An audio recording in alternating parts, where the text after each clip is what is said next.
di antara 10 teman ini kita mau mulai ibadah kita. Sebelumnya gue ucapin terima kasih dulu atas waktunya untuk join komsel kita. Teman-teman, kita satu dalam doa. Bapa dalam kerajaan surga, terima kasih. Terima kasih Tuhan, waktunya kita balik lagi dikumpul di sini Tuhan untuk dengerin firman-Mu Bapa. Tuhan, pimpin sertai Bapa, sharing ini Bapa. Semoga firman yang kami dapat hari ini bisa kami terapkan dalam hidup kami Bapa. Pimpin sertai, hanya dalam nama-Mu kami berdoa. Haleluya, amin. Jadi, sebelum kita mulai sharing dari Bang Daniel, kita ada satu perform dari Yohanes Pangaribuan. Silakan, Mas. Oke, teman-teman, terima kasih Daniel. Supaya lebih cair gitu, membangun suasana yang ceria gitu, kita angkat satu pujian. Teman-teman boleh tetap mute, ikut bernyanyi dalam hati saja, karena kalau di unmute bakalan delay dan pasti akan chaos. Jadi silakan teman-teman ikut bernyanyi di dalam hati.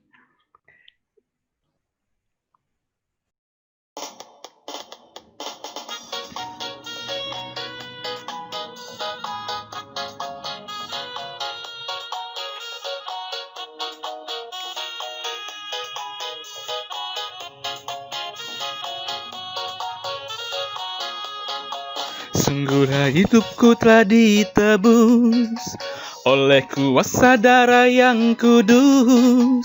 Sekarang hidupku bukan milikku lagi.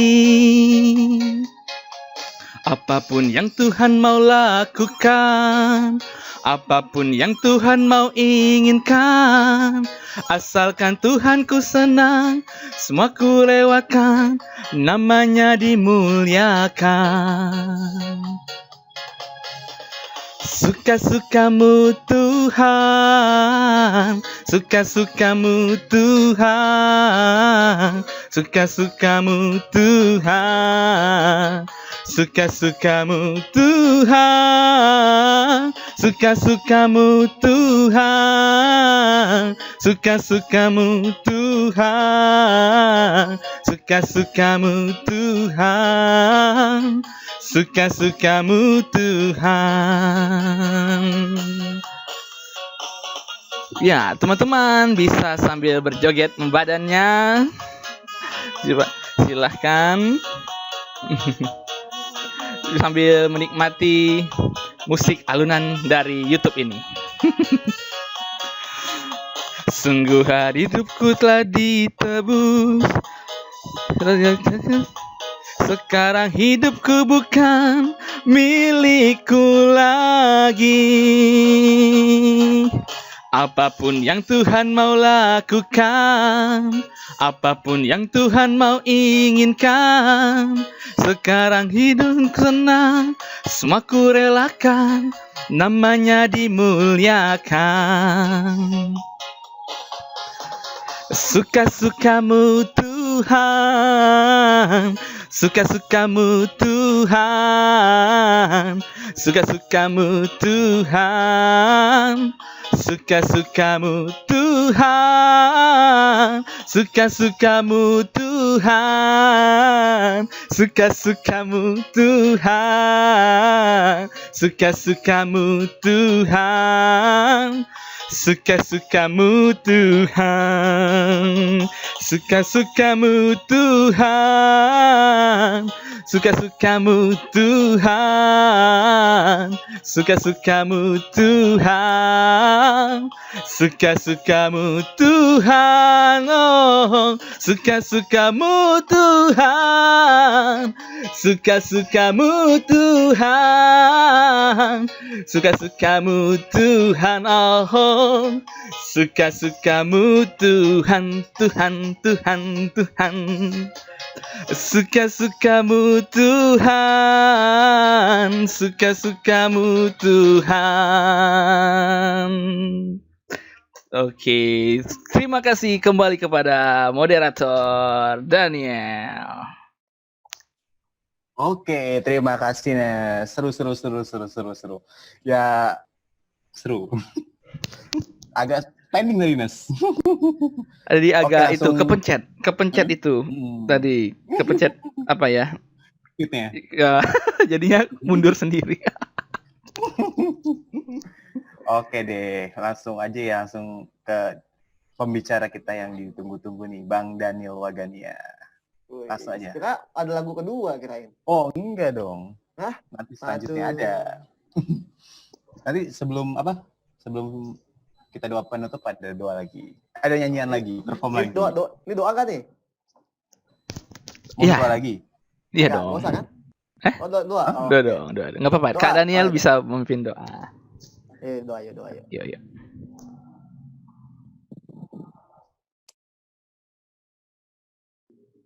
Terima kasih untuk hari ini kami bisa bertemu kembali di hadapan-Mu.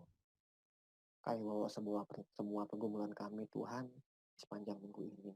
Biarlah kami tanggalkan sejenak dan kami datang hari ini untuk belajar kebenaran firman. Pimpin setiap kami Tuhan agar kami bisa mendapat pendewasaan lewat firman hari ini. Karena kami percaya Kau ada bersama-sama dengan kami.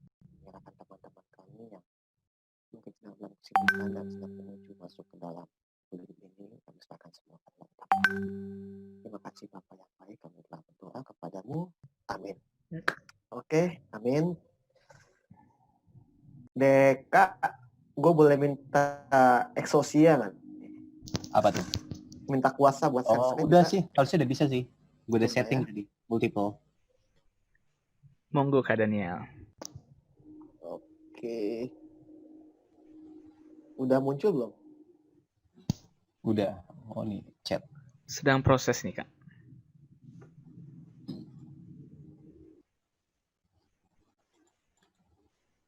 Wow, keren. Muncul nggak? Anyway. Oh, muncul. Muncul. Semuanya ada yang nggak di aplikasi atau mungkin lagi di web, biasanya suka nggak muncul nih. Muncul nggak ya? Semua aman ya? Ada yang nggak muncul? Aman. Oke, kayaknya muncul semua ya. Siap. Muncul Lanjut semua. Kak. Oke, hari ini gue bahas Niniwe. Mungkin kita pernah bahas apa ya? Pernah bahas Yunusnya kali ya beberapa tahun lalu kayaknya ya. Yang gue suruh kalian bawa Alkitab, terus baca per pasal, kalau ingat mungkin itu bahas Yunusnya. Tapi sekarang lebih ke bahas ke Niniwe-nya. Oke, langsung aja Niniwe. Niniwe ini udah kepencet. Ini sebuah kota, mungkin bisa dibilang ibu kota itu dari negara Asyur. Negara Asyur itu udah. Mus gua ada kursornya kelihatan ya. Ini Niniwe di sini. Di sini Kanaan. Jadi ini mungkin bisa dibilang ibu kota Asyur ya. Ibu kota Asyur yang cukup besar negaranya. Asyur itu negara yang bisa dibilang juga negara superpower, bahkan bisa dibilang negara yang ditakuti. Kenapa gue bisa bilang kayak gitu? Karena sejarah nanti membuktikan ada gue bahas sedikit. Kenapa kok dia bisa menjadi negara yang ditakuti gitu loh, negara Asyur ini. Dan ini sedikit nanti kita lihat kisah bagaimana Asyur dari sini dia ke Gozan ke Haram baru sampai ke Yerusalem. Ini cukup jauh ya. Sebuah negara dengan berbagai macam jenis apa ya? Jenis sifat dan bentuk fisik manusia datang untuk mengambil Yerusalem. Nanti ada gue singgung juga itu di mana nih Samaria nanti akan juga direbut. Yerusalem nanti Israel kebelah dua dan kerajaan utara Israel utara itu nanti habis oleh negara yang akan kita bahas ini. Tapi kita lebih bahas ke ibu kotanya. Jadi emang ini negara yang bukan kaleng-kaleng lah kalau orang sekarang nyebutnya. Ini bukan kaleng-kaleng negaranya. Ini emang negara yang bisa dibilang termasuk negara superpower saat itu di zamannya. Selain ada Mesir, kita tahu ada ada juga Asyur, ada juga Persia. Dan Asyur ini dengan ibu kota Niniwe ini termasuk negara yang ditakuti saat itu. Ini dia untuk info kita sedikit. Satu, pendiri kota ini adalah Nimrod. mungkin bisa dibaca Kejadian 10 ayat 11. Nimrod itu siapa sih? Nimrod itu orang pertama yang dicatat Alkitab sebagai orang terkuat katanya. Dan Alkitab mencatat juga Nimrod ini orang yang terkejam pertama. Mungkin Nimrod ini juga seseorang yang bisa dibilang cukup sosok pemimpin yang mungkin seorang yang sangat punya karisma hingga bisa membuat kalian tahu Menara Babel ya kan. Ini dia yang bangun gitu, dan Nimrod ini mungkin bisa baca Kejadian 10 ayat 11 nanti. Dan arti kata Nimrod itu artinya yang terkuat. Dan dia adalah orang yang, gue harus hide video ini biar gue bisa baca di sebelah kanan, oke. Dia juga orang yang mungkin dibilang cukup kejam waktu itu. Kedua, Niniwe merupakan ibu kota Asyur. Sebab itu berangkatlah Sanherib, raja Asyur, dan pulang. Lalu dia tinggal di Niniwe. Ini kisah di raja-raja, dia kan juga bisa singgung, di mana Sanherib datang untuk kayak ya sedikit mau kong kali kong lah sama kerajaan Israel waktu itu. Dan yang ketiga, ini dia. Niniwe adalah kota-kota yang sangat jahat. Ketika kita singgung lagi Yunus, dikatakan Yunus 1 ayat 2, bangunlah, pergilah ke Niniwe, kota yang besar itu, berserulah terhadap mereka, karena kejahatannya telah sampai kepadaku. Nanti di ayat selanjutnya dikatakan, saking jahatnya, penduduk Niniwe ini, dia sampai nggak bisa bedain mana tangan kanan, mana tangan kiri. Itu kiasan gitu. Dia mana sampai nggak tahu, emang ini jahat? Emang ini baik gitu loh. Yang jahat bagiku baik kok gitu loh. Dia sampai saking jahatnya gitu loh. Penduduk ini gitu loh. Dosanya tuh sampai kayak gitu. Jadi sekarang kita aja merasa kita orang paling berdosa dan kita merasa, aduh gue tertolak Tuhan ya. Gue gak bisa datang ke Tuhan nih, gue takut nih karena gue datang berdosa. Enggak, kita bahas sedikit kalau di Dewa tuh udah senjata sampai kayak gitu. Sampai gak tahu, mencuri baik boleh-boleh aja. Orang baik kok bagi gue gitu loh. Oke, sedikit tentang ini. Nimrod, oke. Ini yang tadi udah gue singgung sedikit. Dan dia cuman tertulis di Alkitab cuman 2 kali, ada di Kejadian dan di 1 Tawarik. Jadi bapaknya nama Kus, memperanakan Nimrod, dia adalah yang mula-mula, Alkitab udah ngomong kayak gini, dia mula-mula sekali orang yang berkuasa gitu loh. Nimrod ini orang yang pertama kali berkuasa di mana? Cirebon, enggak, di bumi gitu loh. Satu bumi gitu loh, Nimrod gitu. Dia seorang pemburu, dikatakan yang gagah perkasa, bukan cuma di hadapan manusia, tapi juga di hadapan Tuhan gitu loh. Dan makanya dikatakan dia seorang pemburu gitu, gagah perkasa. Emang Tuhan tuh lihat sosok ini enggak kayak, wah ini orang ya, saat itu manusia jatuh dalam dosa, tapi semakin menjadi gitu loh. Bahkan dia pemburu, mungkin di sini pemburu mungkin saat itu bisa diartikan pemburu negara-negara lain kali ya. Itu dia di backgroundnya, ada Menara Babel di belakangnya, biar kalian baca juga kisah. Sengaja gue gak kasih ayatnya panjang, biar kalian baca Alkitab. Jadi nanti bisa dibaca di Kejadian 11, juga itu di mana Menara Babel akan diruntuhkan. Ini Asyur, ada 3 poin. Bangsa yang besar dan makmur di zamannya. Kenapa? Nanti kalian baca di bawahnya. Karena mereka nggak perlu merendahkan diri di hadapan bangsa-bangsa lain. Justru sebaliknya, bangsa-bangsa lain itu yang biasanya merendahkan diri di hadapan mereka. Kenapa dia bisa dibilang bangsa yang sangat kaya? Gitu loh. Karena di sini jelaskan, negerinya penuh emas dan perak dan tak terbatas harta bendanya. Dan negerinya penuh kuda dan tak terbatas jumlah keretanya. Jadi gini, di zaman PL, kalau sebuah negara itu punya kereta kuda yang banyak, artinya kaya. Artinya kaya, dinilai dari kereta kuda, dinilai dari pasukannya, itu berarti negara superpower.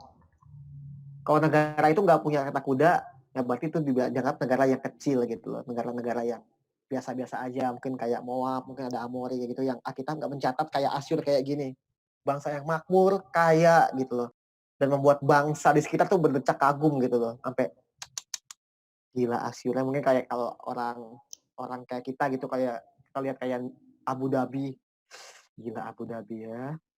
Kalau macet aja Lamborghini yang macet, di sini kalau yang macet Gojek atau nggak Grab gitu lah.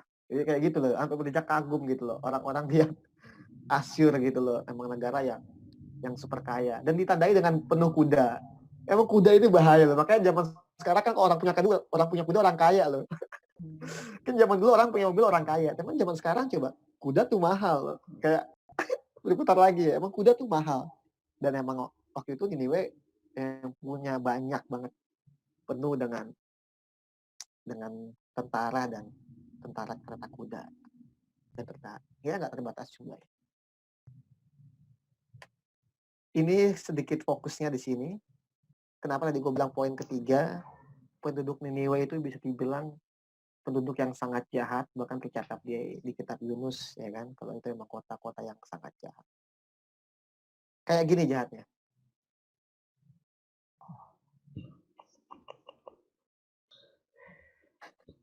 Di jahatnya tuh orang kalau udah ketangkep, digergaji gitu loh orang-orangnya. Ya seperti ini, diikat, diikat di ya gitu lah, sebuah benci nama darat gitu, hukum namanya darat gitu.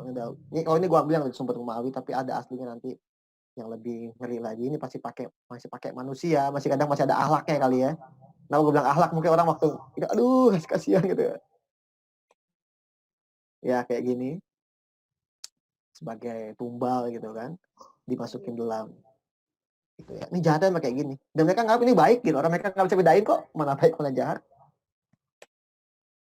Ini yang udah pakai hewan, jadi lu diikat semuanya dan kuda dipecut, jadi gitu loh, putus seketika gitu badan lu, tiba-tiba lu diikat, lu ketangkep gitu, kita orang Israel ketangkep sama mereka gitu kan, bayangin gimana kejamnya kayak gini kan, diikat tangan kaki lu dan lu gak heran kalau Yunus waktu disuruh ke sini gimana, ngapain sih Allah tuh bangsa sangat kejam gitu loh, ngapain tuh gitu gue ke sono. Dan mungkin ya Yunus sebagai manusia mungkin ya emang udah terdengar kayak gini gitu loh. Wah gila nih, kalau udah disebut Asyur, hebat mewah. Ini waduh kejam gitu. Karena kayak gini hukumannya. Lu bukan kalau lu orang sembarangan yang main masuk aja ya. Harus siap menghadapi seperti ini. Gak heran kayaknya kalau Nabi di PL tuh pasti kalau nggak menderita ya mati. Panjang PL. Ya mungkin jangan sampai kayak bukan ya Musa enggak, Elia enggak, tapi sebagian besar nabi-nabi di PL itu emang mati dan disiksa dan menderita gitu. Ya nggak heran Yunus waktu itu mungkin ya itu takut mungkin ya, sebagai manusia wajar lah, dan dia juga kesel gitu loh, kenapa sih udah bangsa kejam kayak gini kok masih aja lu Tuhan mau menyelamatkan ya. Tapi nanti gue bahas singgung sedikit.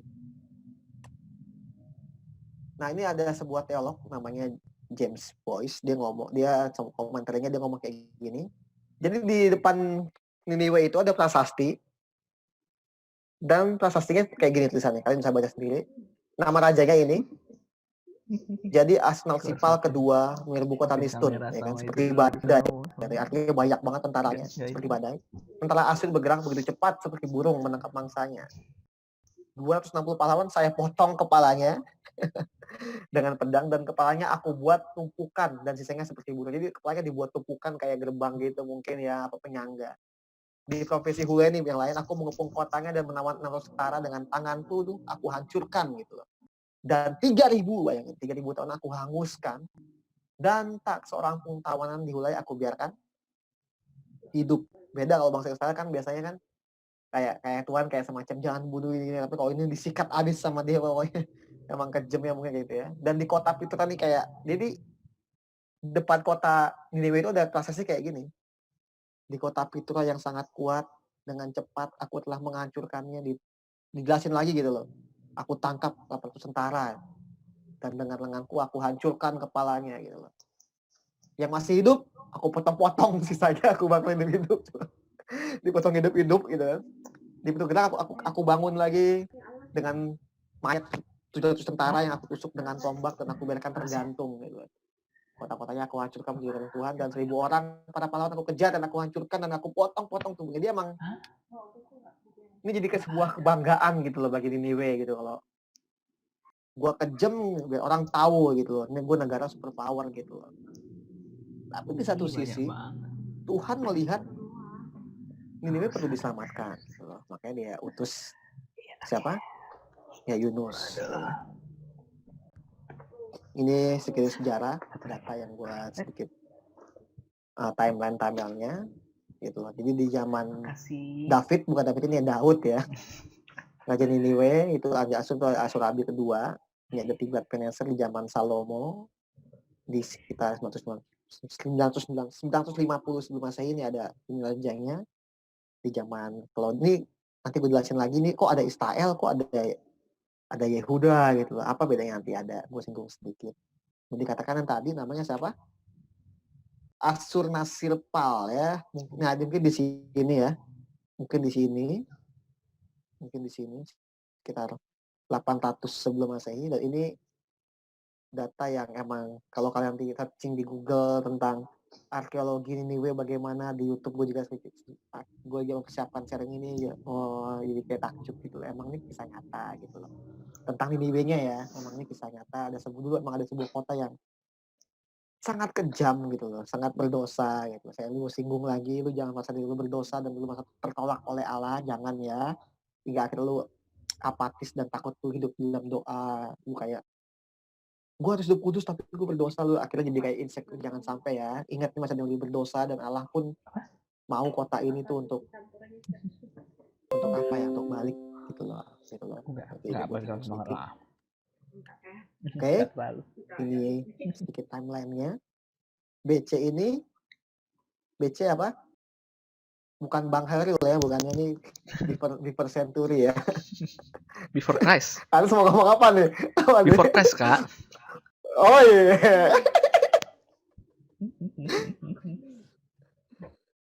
Ini dia tadi kayak ini ya. Kenapa bisa kepecah Israel nih, kalau kalian suka sejarah tentang Israel gitu lah.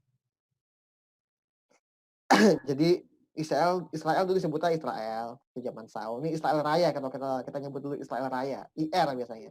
Bukan insinyur ya. Ini Israel Raya. Raja pertama Saul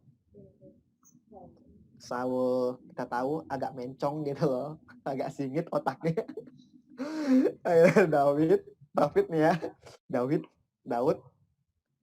Hingga akhirnya Daud kita tahu dia gagal membangun bait suci karena kasus pembunuhan berencana dan kasus perkosaan.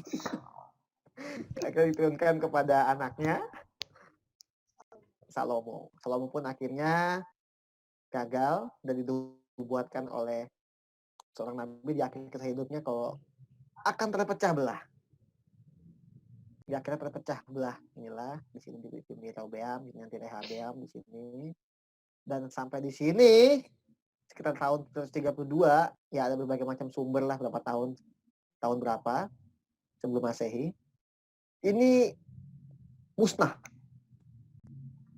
Israel telah musnah oleh bangsa yang kita bahas ini, bangsa Asyur. Ini musnah, hilang. Sedangkan yang di bawah ini terus sampai zaman Tuhan Yesus di sini.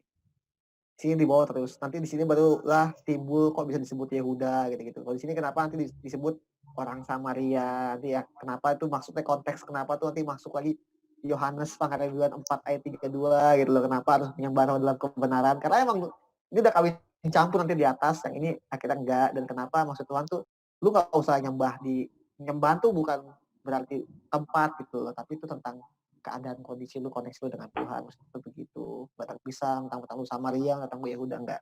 Tapi gue nggak mau bahas itu, gue bahas di sini. Disinilah nanti bangsa Asyur tuh sangat, terpower lah. Klimaksnya di sini mereka. Oke. Nabi-nabinya. Yunus mungkin sekarang di sini ya. Jonah. Bahasa Inggrisnya Yunus. Sekitar 76 sebelum Masehi, kalau beberapa buku-buku pengantar PL mengatakan kalau Yunus ini ditulis sekitar 760 sebelum Masehi. Tapi kita gue bahas sedikit agak unik tentang Yunus, mungkin agak sedikit menggoncang iman kalian. Tapi gue gak buat slide-nya, tapi apa yang gue pelajari gitu, ternyata ada sedikit keunikan tentang Yunus ini, nanti akan menggoncang iman kalian, dan mungkin kalian mau pegang teori yang mana gitu ya, yang kalian selama pegang dari sekolah minggu sampai hari ini. Oke, ini kisah Yunus gue singgung ya. Kalian tahu kan Yunus datang cuman nggak mau, ya kan? Kabur. Dimakan ikan apa? Ada yang bisa jawab? Ikan? Kan paus. Piranha. Salah. Ikan paus gitu. Besar. Kan piranha mati semua dong. Ikan besar. Kita bilang ikan besar ya. Ikan paus, ikan besar. Ya, akhirnya ya gue udah bahas ini pokoknya tahun lalu gitu ya. Kita bahas sama-sama kan. Baca 1 pasal, 4 pasal, udah gak? Yang kalian dapat apa, yang kalian eksposisi sendiri. Itu enak juga sih kalau kapan sih ya. Kita bahas kitab apa, kita diskusi gitu loh. Ini asik gitu loh. Jadi pas masuk udah apa yang kalian dapat udah enak gitu loh. Asik juga sih. Jadi sedikit mendorong kita untuk Prerequisite gitu ya kayak. Iya. Karena yang asik sih kalau kan ada 2 jenis komsel kan, yang kayak gini datang one way gitu kan, 1 arah, nanti berarti 2 arah, pas selesai sharing ada yang dikasih bahan, lu baca ya, nanti pas pertemuan kita sharing gitu loh, bukan tuh ada yang kayak gitu kan, gitu. Itu ada yang kayak gitu. Kadang-kadang mungkin asik juga kayak gitu kan, dikasih, nih lu baca kita bahas Yudas kan cuma 1 pasal tuh enteng lah ya kan.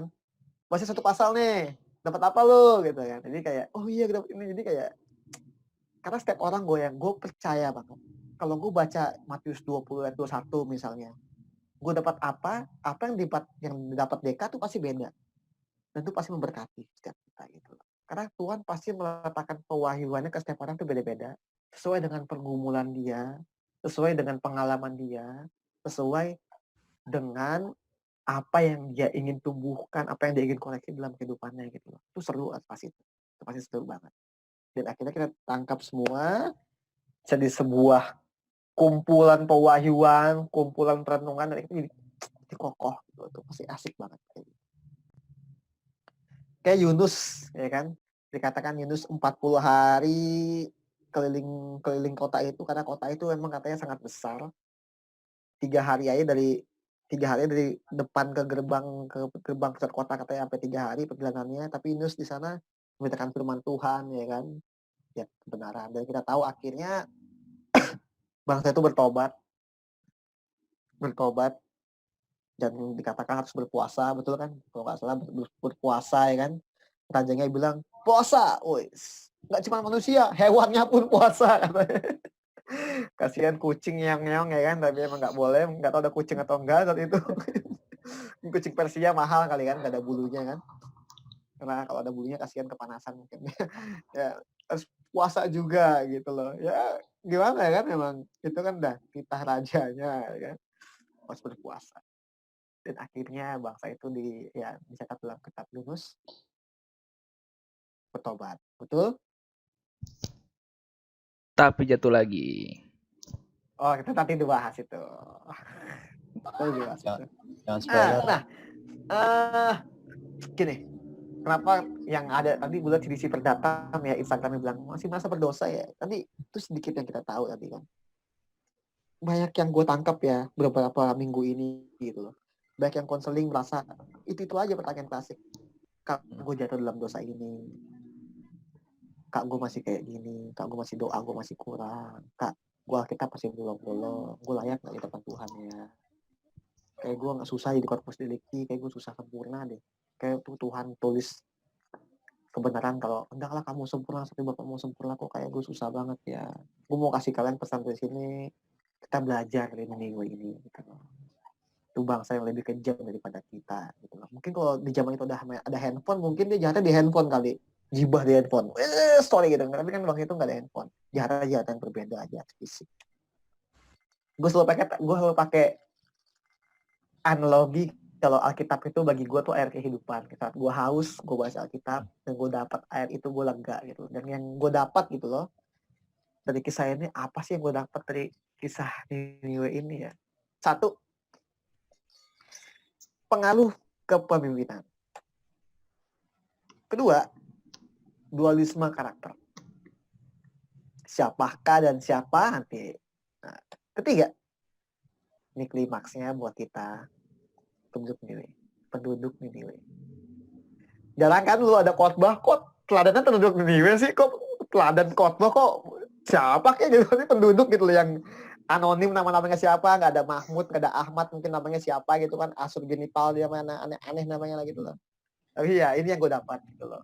Karena gue nggak tahu apa yang kalian dapat nanti, mungkin setidaknya apa yang gue dapat ini, air kehidupan yang gue dapat ini bisa memuaskan dahaga kerohanian kalian.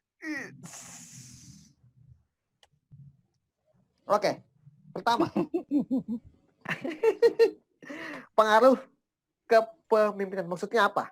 Gini, tadi dari awal kita udah tahu cikal bakal ada Niniwe, cikal bakal ada Asyur itu sosok orang ini. Betul? Nimrod. Karena pengaruh kepemimpinan sosok ini, itu yang membuat penduduknya nggak bisa membedakan mana yang baik, mana yang jahat. Jadi di sini, siapa yang memimpin hidupmu itu sangat berpengaruh selama kamu hidup. Selama gue belajar tentang kepemimpinan, itu quotes ini sangat quotes dasar bagi seorang pemimpin.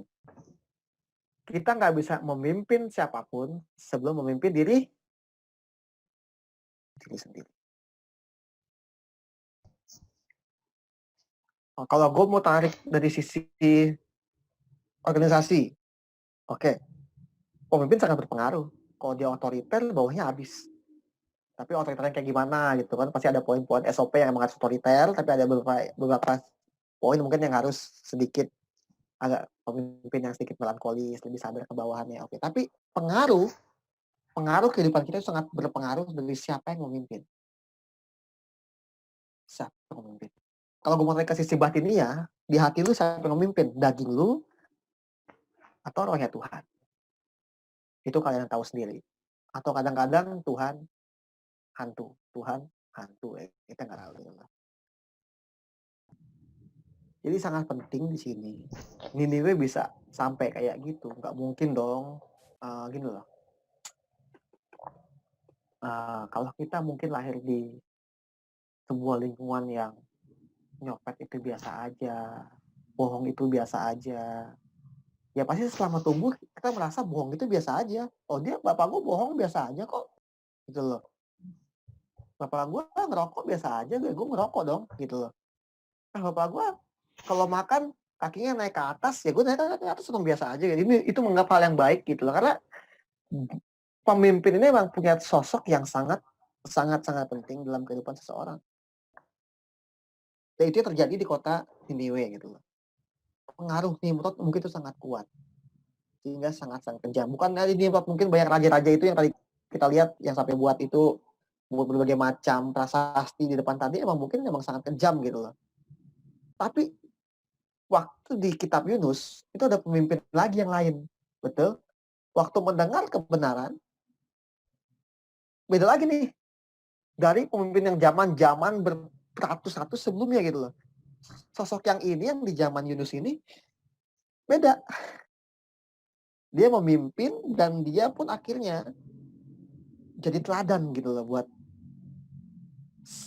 bukan satu orang, bukan dua orang, satu negara. Mungkin enggak, satu kota mungkin Niniwe itu, tapi itu ibu kota gitu loh. Ibu kota pasti itu punya andil kuat di ya negara-negara lain tadi yang di awal tadi ada beberapa kota.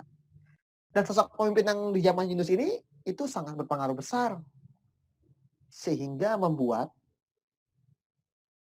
penduduk itu kok ada lipstick. Oh iya.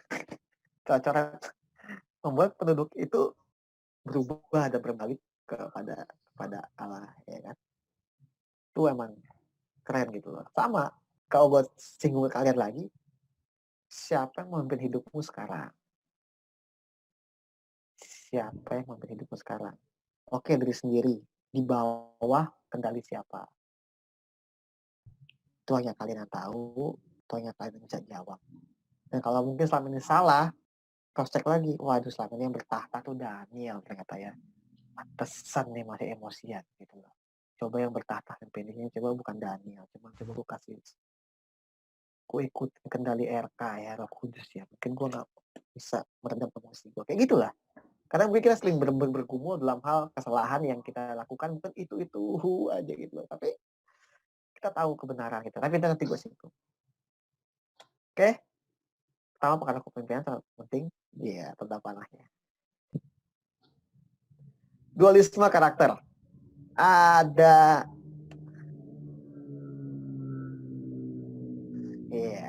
Yunus versus Raja. Kenapa gue bisa bilang dualisme karakter gini? Sangat aneh gitu loh. Seorang Yunus yang kita tahu ya kan, dia hamba Tuhan loh, tapi sifatnya kayak gitu ya. Dia orang yang langsung dengar suara Tuhan gitu loh, yang dengar suara Tuhan langsung VIP mungkin ya. Tapi punya kan kayak gitu loh, mudah marah nih, kayak Dewe juga, jangan-jangan ini buat gue juga, jangan suka marah, sombong gitu kan, kadang angkuh gitu. Ini sebuah kebodohan gitu loh. Itu kan kemauan Tuhan gitu loh, buat apa? Membuat Niniwe berbalik gitu loh. Seharusnya Yunus ini seorang nabi kan penyambung lidah Tuhan, tapi dia nggak mau jadi seorang penyambung lidah Tuhan. Kayak sekarang kita nih, sebenarnya kita ini juga penyambung lidah Tuhan. Kita ini sebenarnya tuh bahasa kerennya apa ya? Bahasa komersil kalau dibilang tadi pagi, penyambung lidahnya Tuhan. Jubir lah gitu loh. Tapi bukan berarti harus ngomong ngoceh enggak, tapi lewat tindakan, perilaku gitu loh. Tapi Yunus yang Tuhan pilih dari begitu banyaknya orang, Yunus bin Amitai, namanya aja tuh Yunus bin Amitai itu artinya merpati yang tulus. Sampai itu tulus gitu loh nama asli Yunus tuh, bahasa Ibraninya Amitai. Yunus bin Amitai itu aslinya tuh merpati gitu. Tapi dia nggak tulus gitu loh untuk mengikuti kehendak Tuhan. Ini aneh karakternya gitu loh. Lalu orang yang mungkin kalau kita konteks sekarang, lu orang yang tahu firman, lu tahu Tuhan ngomong A selalu lakuin, lu mungkin lu tahu berbagai macam kitab-kitab PL itu, kitab-kitab Musa, Taurat kalau Yunus ya, kalau kita sekarang mungkin lu orang yang dipilih ya kan, lu orang yang tahu kebenaran, tapi lu kok disebut Tuhan A, lu malah aduh. Yunus agak miris sih kalau Yunus ini gitu. Bahkan di Yunus pasal 4 dia gerutu lagi gitu loh. Aduh, gerutu lagi, kenapa sih Tuhan selamatin gitu.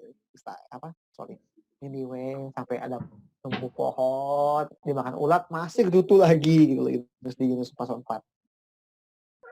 Dan dualisme karakter yang kedua itu raja gitu loh. Raja yang awal jahat, tadi pengaruh pemimpin raja sebelum-sebelumnya, yang pasti itu udah memenuhi premis otaknya dia, tapi mendengar seruan Tuhan lewat siapa? Lewat tadi karakter sebelumnya, dia malah berubah gitu loh. Rendahkan diri, ngaku dosa, bahkan tadi membawa dampak bagi banyak orang. Lucu ya. Padahal tuh orang yang Tuhan suruh ini penggogahan, tapi raja ini nggak lihat ke situnya, dia lihat Tuhan dari Tuhan. Yunus baik, tapi sifatnya kok jahat ya. Sambil tidur ya. Raja yang dari kecil tahu yang jahat itu yang baik, tapi tahu ternyata selama ini dia salah, dia berubah. Mungkin kisah ini juga tampil keras buat gua mungkin sebagai pelayan Tuhan gitu loh. Nggak jaminan kayak orang yang tahu soal Tuhan, orang yang tahu Tuhan, pasti ada sifat-sifat yang masih miss. Nggak jaminan. Cuma kayak waktu gue di penjara tuh ada quotes kayak gini, nggak semua orang yang di penjara itu jahat, dan nggak semua orang yang di luar itu baik. Ya, itu kembali ke kalian sendiri, lihat bagaimana, apakah selama ini kita di mana, kita di posisi yang mana gitu loh. Kita mungkin malu lihat raja ini yang tadinya jahat tapi jadi baik. Dan yang ketiga, penduduk anyway. Oke.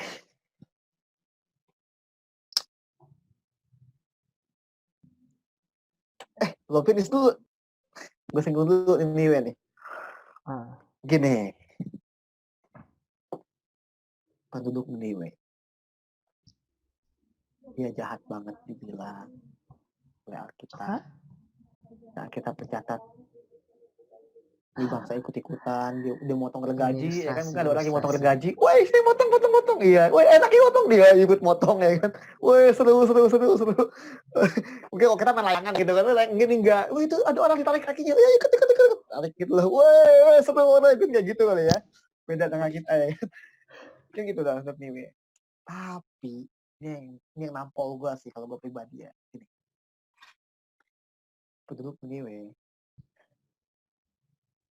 satu orang, cukup satu orang, Yunus. Mungkin besok bertobatlah, lu akan ditunggang balikan sama Allah. Mereka bertobat. Kita, lu dan gua, udah berapa hamba Tuhan yang kita dengar.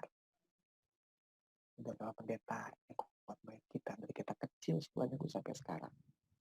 Tapi susah bertobat ya. Gue liat penduduk ini gue malu sama diri gue sendiri. Gitu. Mereka bisa merendahkan diri, berpuasa, enggak. Berpuasa itu artinya melepaskan segala haknya dan percaya bahwa Tuhan itu mengalir penuh gitu loh. Mau makan mau enggak, asal ada Tuhan cukup. Mau mengaku dosa dan berani untuk berbalik arah. Itu cukup nampol sebenarnya kalau kita melihat penduduk Niniwe dengan gereja saat ini.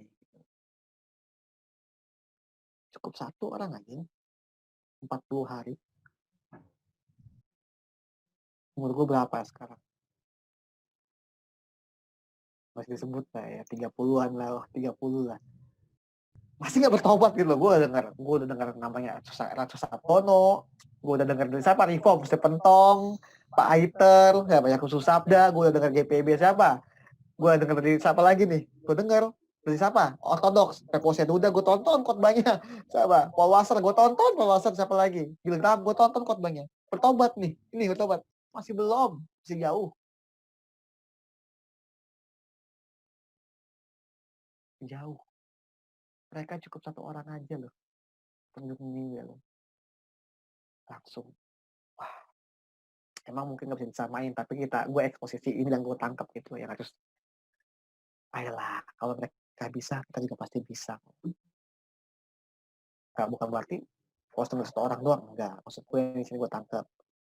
Ayo kita berubah yuk, kayak penduduk Niniwe gitu loh. Yang sejahat-jahatnya aja masih Tuhan pilih untuk bisa diselamatkan gitu. Masih Tuhan kasih kesempatan untuk bisa berubah. Masih Tuhan lihat gitu loh. Dulu jangan merasa Tuhan jauh ya sama gue ya. Enggak, Tuhan dekat sama kita loh. Buktinya di Niniwe kok. Kita belajar sama-sama gitu loh. Dari penduduk Niniwe ini. Finish? Enggak, belum.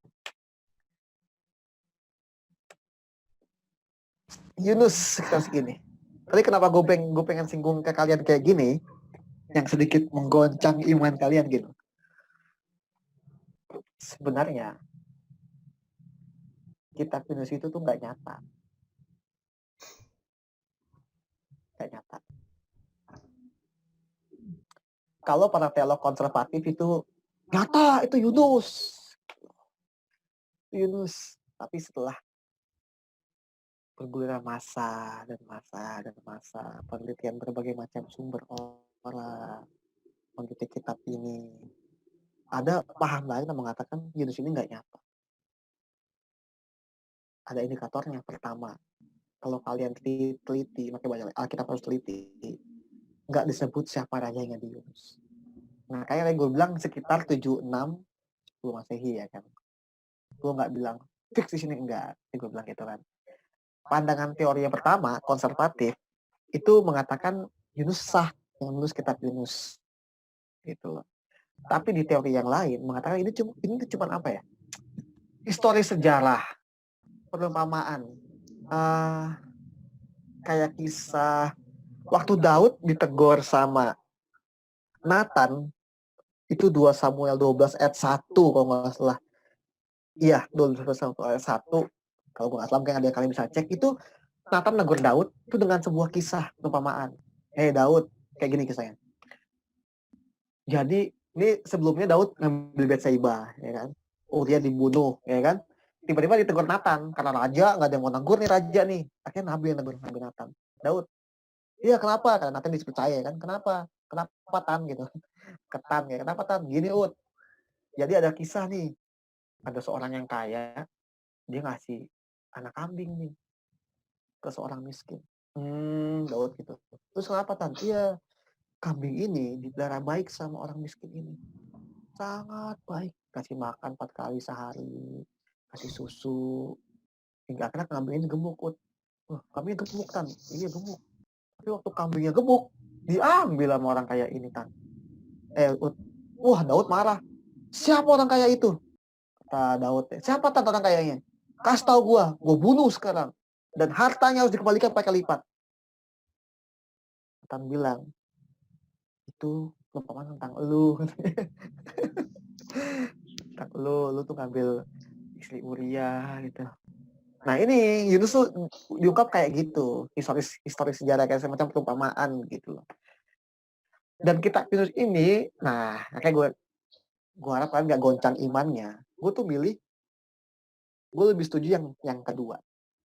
Karena yang di konservatif itu rajanya nggak ketahuan, endingnya gantung, kayak kisah Ayub gitu loh. Tuh Ayub juga dibilang tuh sebenarnya perumpamaan.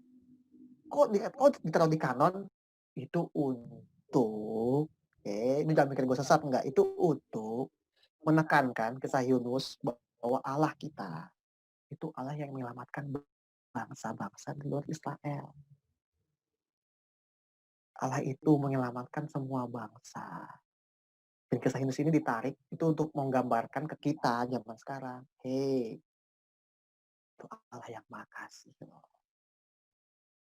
Allah tuh mencari orang-orang yang hilang. Orang yang salah pergaulan dari awal. Tuh Allah mau rangkul supaya berubah dan bertobat. Nah ini maksud kita Yunus ada gitu loh. Sebagai, terus lu megang mana Kak? Gue megang dua-duanya. Karena penting gitu loh. Makanya jangan jadikan teologi sebagai bahan perdebatan.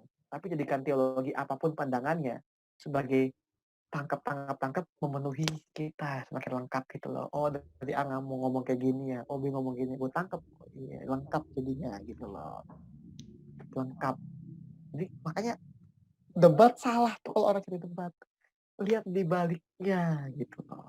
Pasti ada hal yang kalian tangkap, itu benaran. Tangkap, renungkan dan tanya Tuhan. Gitu loh. Itu konservatif kayak gitu yang dan teori yang selanjutnya lebih modern ngomong kayak gitu. Ini cuman sebuah perumpamaan kayak malin kundang leh. Lu anak mah durhaka lu, ini kayak malin kundang lu. Apa sih malin kundang mah? Gini malin kundang. Anak ya. Jadi pas kita dengar, oh iya gue sampai durhaka ya. Gitu loh. Kalau kita baca kitab Yunus, oh iya ya meskipun gue dosa tuh masih sayang gue ya. Tuh mau gue selamat ya. Gue jangan insecure lah. Gue gak mau lari dari Tuhan. Gue mau semakin dekat sama Tuhan. Gitu. Oh, lihat dari sisi yang berbeda kalau kita baca apapun dalam Alkitab. Gitu. Jadi kita semakin penuh dan kita semakin sayang banget sama Tuhan. Aduh, so sweet lah Tuhan itu pokoknya lah. Nggak semakin, oh, Tuhan jahat. No, enggak. Karena belum finish, sekarang gue bahas dari sisi Nahum. Kalau Nabi Nahum itu di sini. 6:30 sampai 6:20. 6:30 setengah 7 berarti habis maghrib ini. Enggak. Ya, tahun 630 sebelum Masehi. Ini gue singgung sedikit aja. Oke. Nih tadi kan, ini kalau konservatif ngomong Yunus di sini ya. Kalau Nahum di Raja Sargon, kita di sini mungkin. Ini kok ada muka gue di bawah, coba gue pindah dulu ke atas.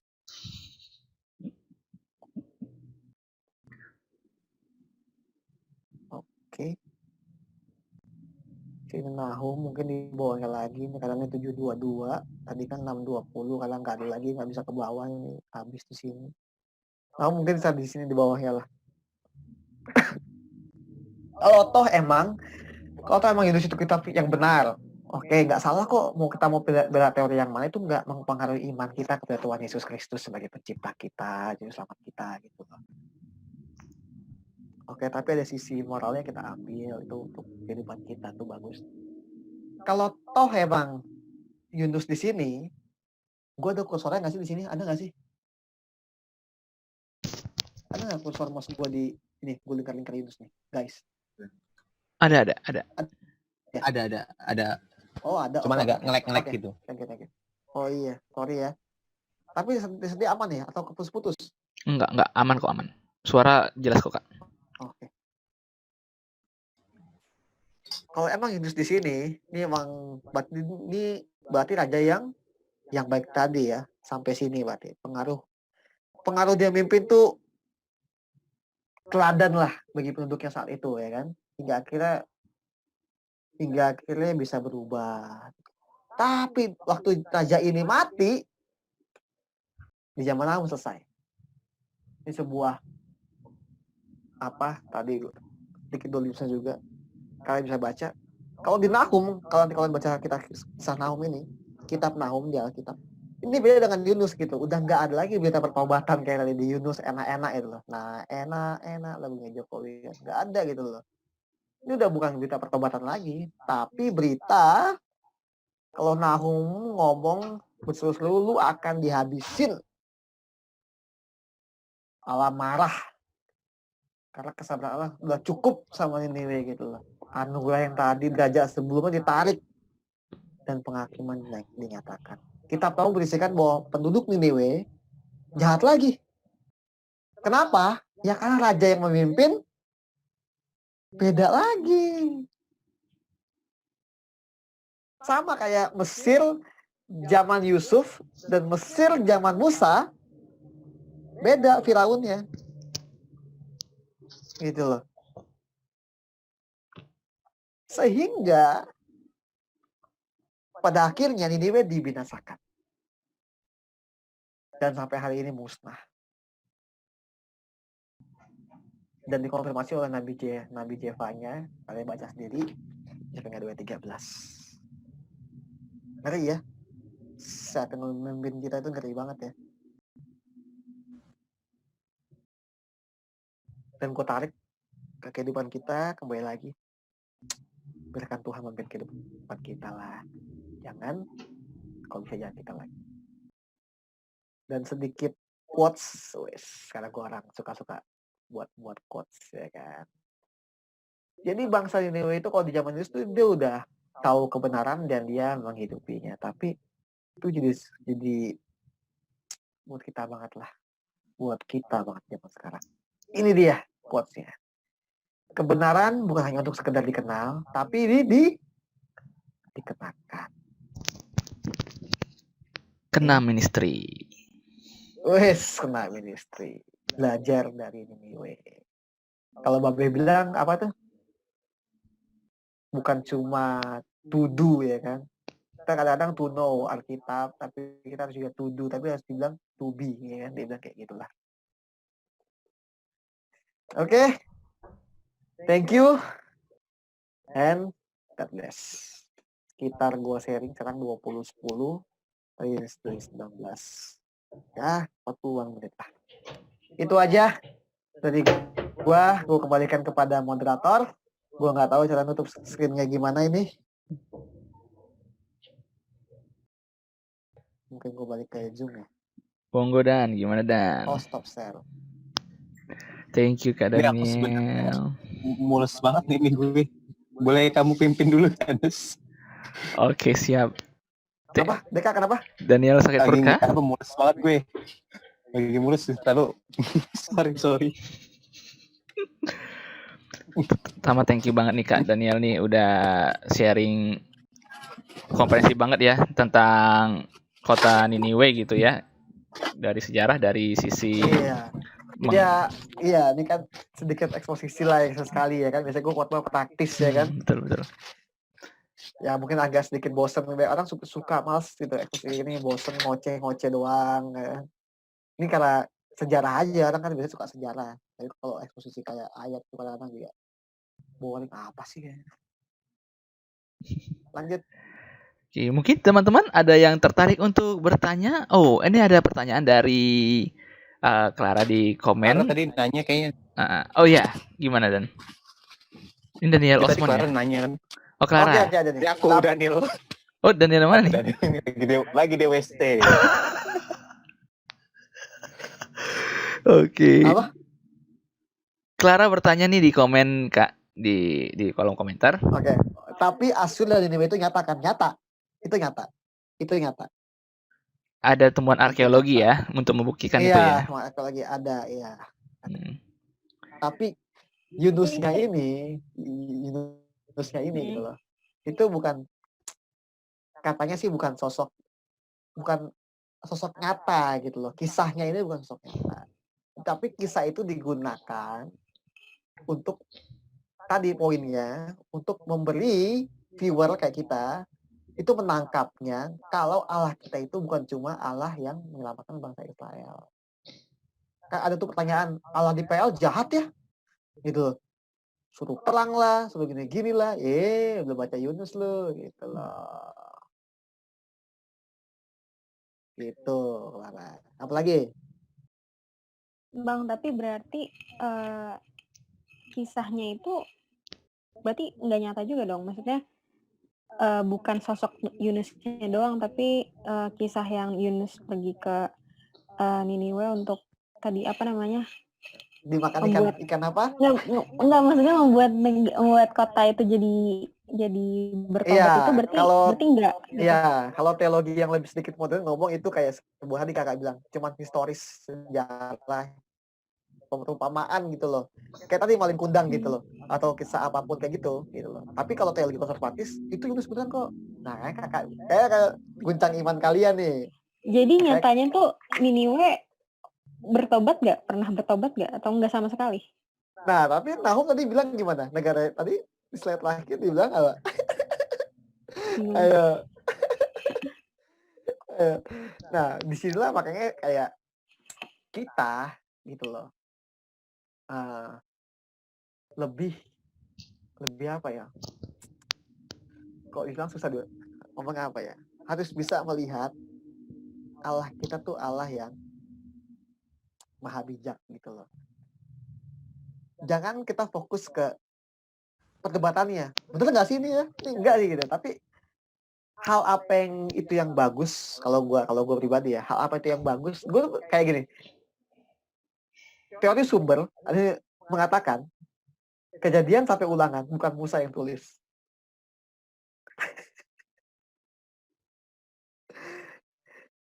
Goncang iman nggak tuh? Goncang tuh debat sepanjang teologi gitu loh. Debat.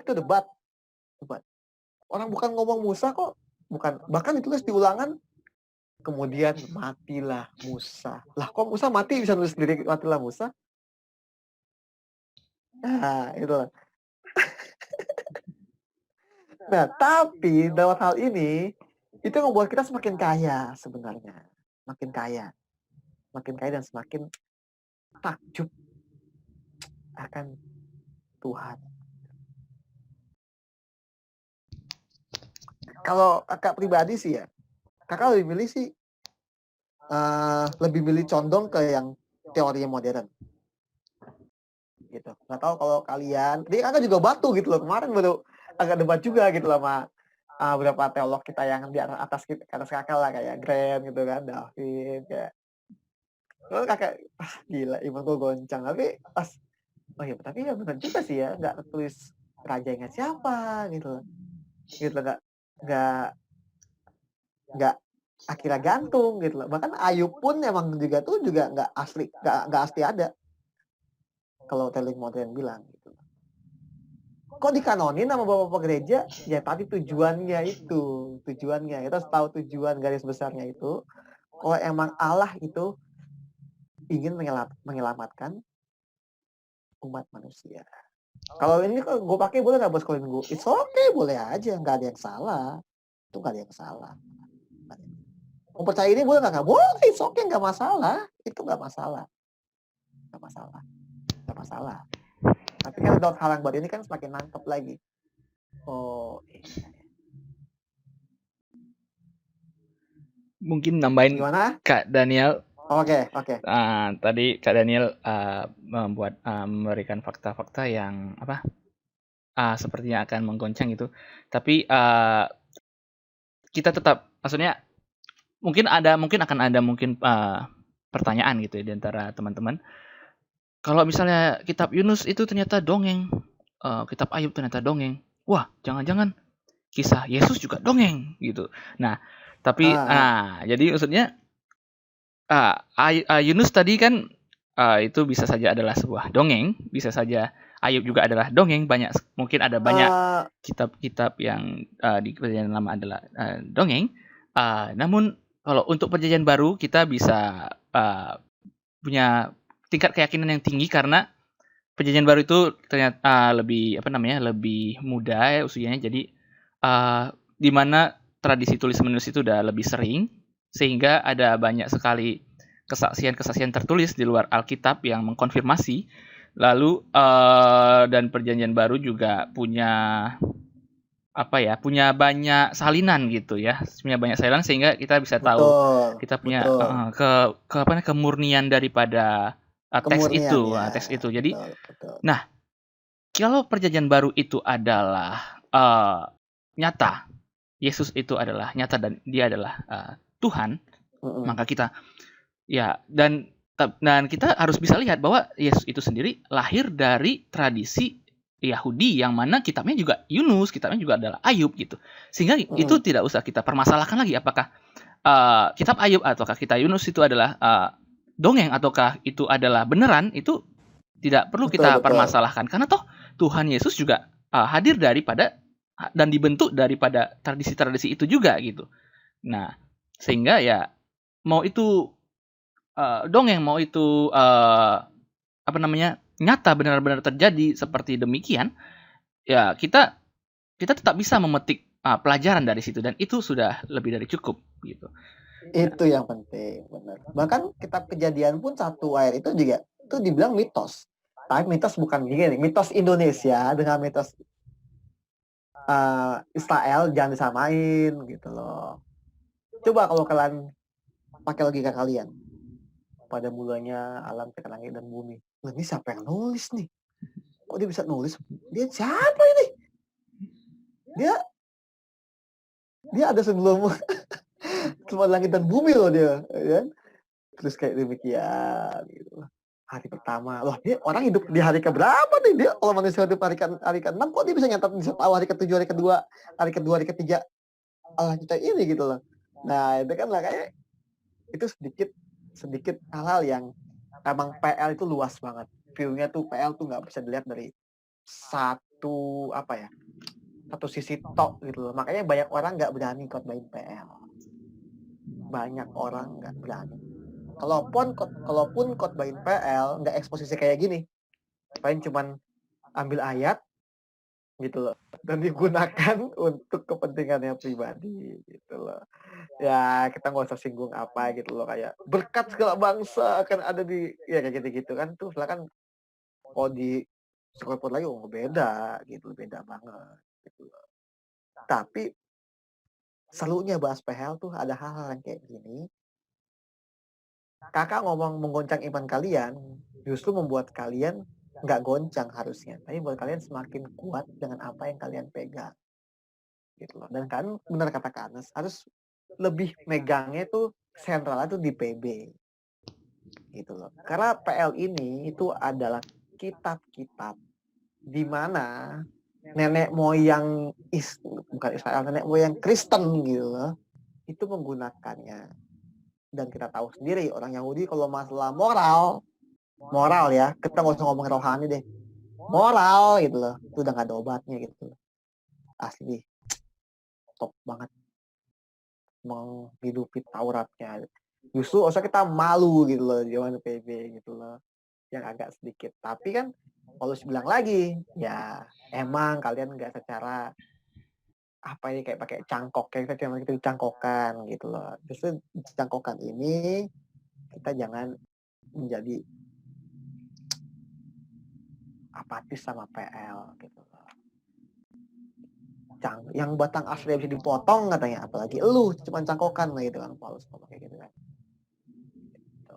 Tapi ya inilah Yunus. Siapa yang buat kisah Yunus? Mungkin tuh ada gini, kalau teori sumber tuh ada JEDP. Kalau buku yang ini nih sumber J nih. Ini sumber J, sejarah pertama Alkitab. Ini sumber J.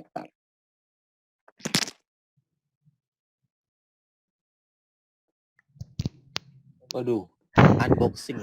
Nih, Ini sumber J. Jadi kalau di ini tuh ada JEDP, Judas, Priest, Elohis. Gitu. Nah, ini sumber J. Ini sebenarnya kayak gini. Tapi ada yang lebih enteng tuh sumber P biasanya. Wah, ini juga goyangin iman nih. Ini goyang iman. Ini dibilang bukan Musa yang nulis segala macam gitu loh. Wah, pas tuh gini, wah kok gue belajar teologi jadi kayak gini gue bilang nih. Waduh, giveaway. Boleh giveaway nih, mau nih giveaway nih. Udah gue sedikit sih. Ini seru, bacanya seru banget. Jadi kalian tuh gimana ya? Wah itu keren lah, pokoknya gue gak ada kata-kata deh. Pokoknya keren. Tuhan tuh keren tuh pokoknya. Ini sumbernya itu kan berdasarkan kisah Eden berdasarkan sumber Y. Kita balik ya sumber Y. Dia ada 4 sumber, teori sumber tuh. Sebenarnya kita harus belajar sih, harus belajar. Tapi sebenarnya apa yang gue bahas ini disinggung-singgung itu bukan makanan jemaat sebenarnya. Bukan makanan jemaat. Tapi justru jangan kok bukan makanan jemaat. Tapi para teolog sekarang ternyata jika pernah konten kayak gini takut gitu loh. Takut kayak gini jadi wah gila goyang iman gue nih gitu. Tapi nggak harus kayak gitu. Kadang-kadang kita harus digoyangin dulu, krak dihabisin baru disusun satu tak. Jadi wah, jadi semakin kaya kita, makin keren. Kalau kata dosenku gini, iman muncul dari keyakinan, pengetahuan muncul dari keraguan. Wih, iya. Kalau nggak ragu gimana mau yakin ya kan? Kalau itu duit asli kita lihat dari jauh nih. Itu duit asli apa duit monopoli ya? Samperin, kita ambil. Iya gambar Doraemon, ternyata duit palsu ya kan? Wah gue gitu, tapi mas kayak gitu. Giveaway dong kak. Wih, mau nih udah nih cuma satu sih. Gue giveaway deh, gue kasih deh nih, gue udah baca sih. Gimana giveaway-nya? Enaknya deh. Monggo Kak Daniel bikin challenge. Udah nggak ada kali di BPK juga. Ini tahun berapa nih?